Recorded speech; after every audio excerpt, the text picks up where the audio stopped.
Today we have an example of fuck around and find out on a micro level instead of a macro level. There is a notorious Trump supporter that lives in my apartment building, and I have never been a fan, but I have always ignored him.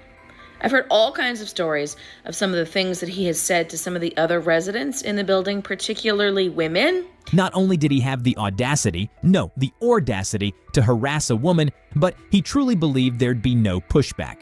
Spoiler alert, she stood up for herself, and watching him squirm when he realized she wasn't intimidated, chef's kiss.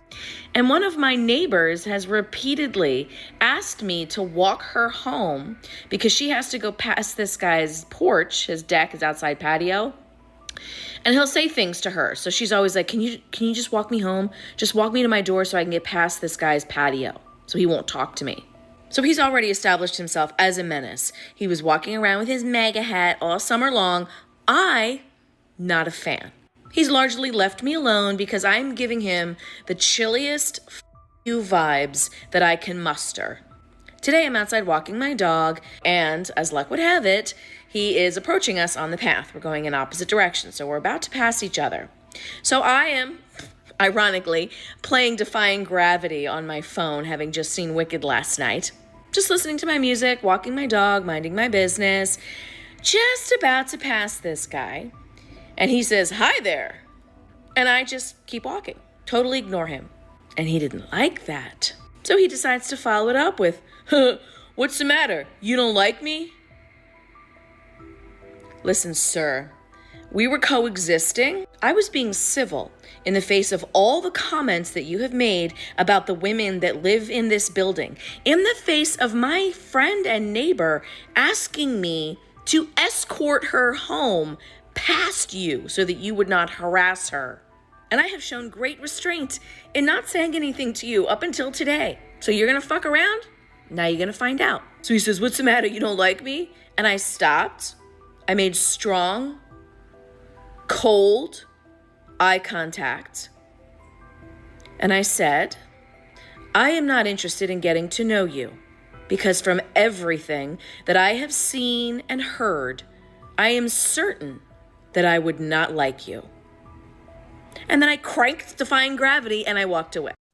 Well. Now, I just got back in the house, honey. I was outside going to check the mail and was on the phone talking to someone, honey, in my local area. And look, I got my damn sunglasses. I still got my glasses on.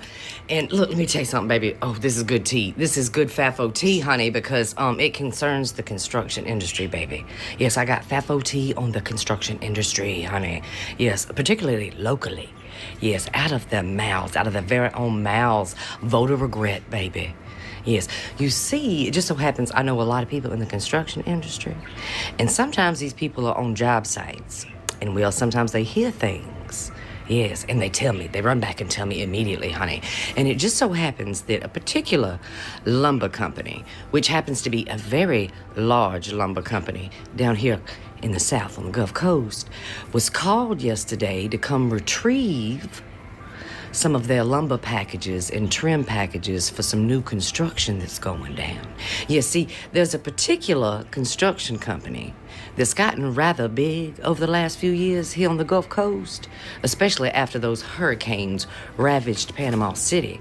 Yes, their stock exploded. They were building houses here, there, and everywhere, baby. Labor was cheap, honey, cheap, and they were throwing up houses everywhere. It just so happens that this particular builder, now I will not name names, but we can play a little game of Horton, Here's a Who, and maybe DR2. Yes, they're building a neighborhood right around the corner from me, baby. Yes, and it's come to a screeching halt and their lumber has been seized.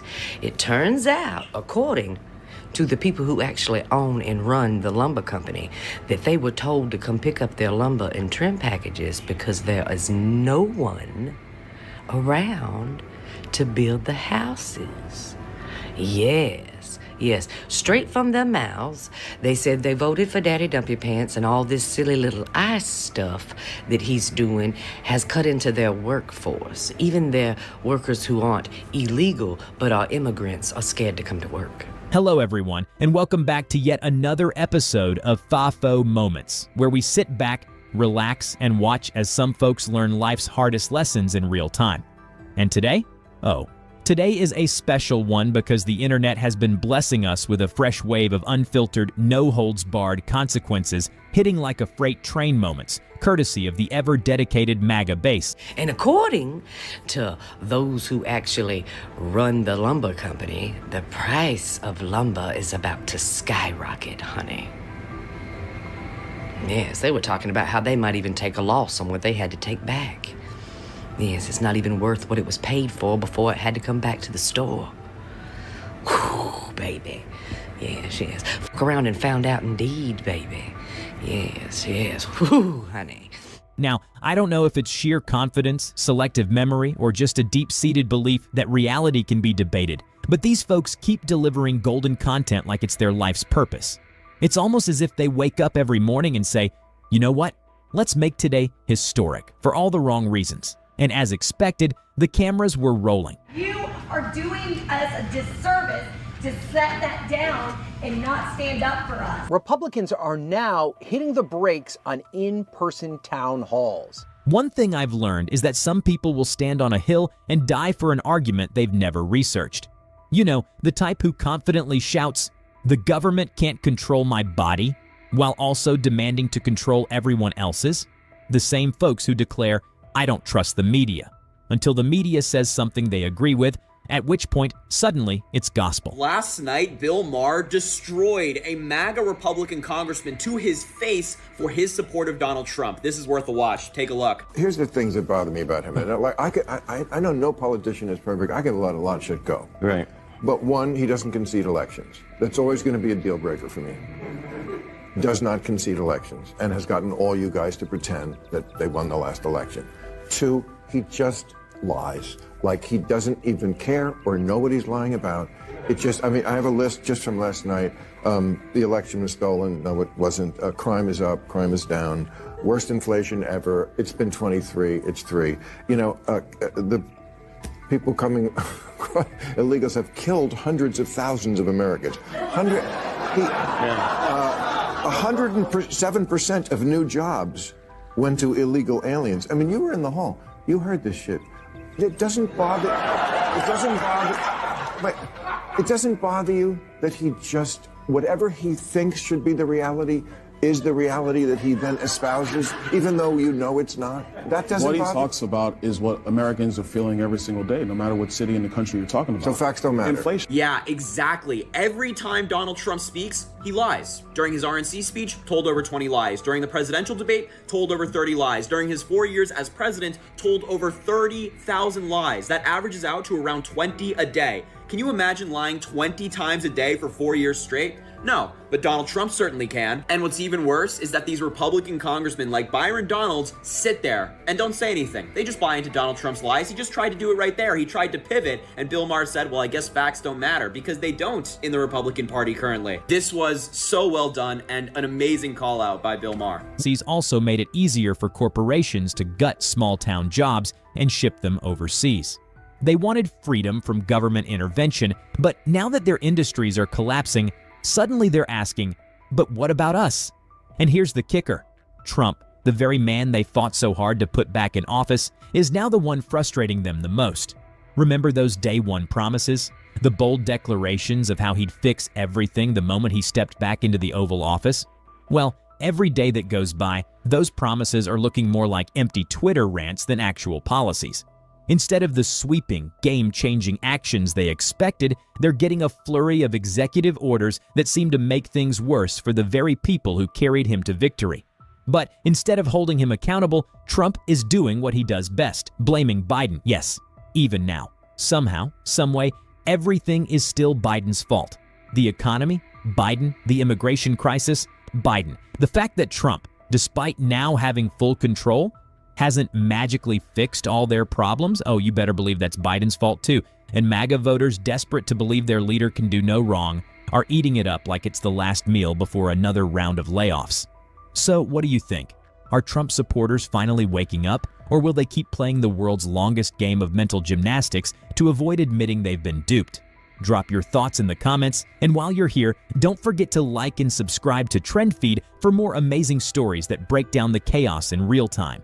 Because trust me, At this rate, the next FAFO moment is probably already happening. One of the most disturbing things about Trump supporters isn't just their stubbornness, it's the sheer level of entitlement. It's as if they believe the world operates on their personal set of rules, where consequences are optional and accountability is a foreign concept. That entitlement sometimes reaches absurd levels. And it was the classic FAFO moment in action. You could practically see the gears in his brain grinding, struggling to compute the reality that no, not everyone is going to tolerate his nonsense. This kind of mindset isn't just isolated to individuals. It runs deep in the MAGA ideology. This belief that they are somehow above the law, that rules apply to other people but not to them. And oh boy, are they learning the hard way. Reality is catching up, and let's just say it's not the cozy, hand-holding MAGA fantasy they imagined. Take, for example, the massive layoffs sweeping across the country. Yes, even MAGA. See, when they cheered on policies that slashed worker protections, demonized unions, and prioritized the ultra-wealthy, they thought it would only hurt the libs. But now they're the ones sweating plasma, desperately clutching their Let's Go Brandon merch while begging Trump to help them get their jobs back. It's the ultimate irony. They empowered the very forces that are now devouring them whole. They wanted America first. Well, congratulations, because now they're first in line for pink slips. They thought cutting regulations would hurt big city elites, but it turns out those policies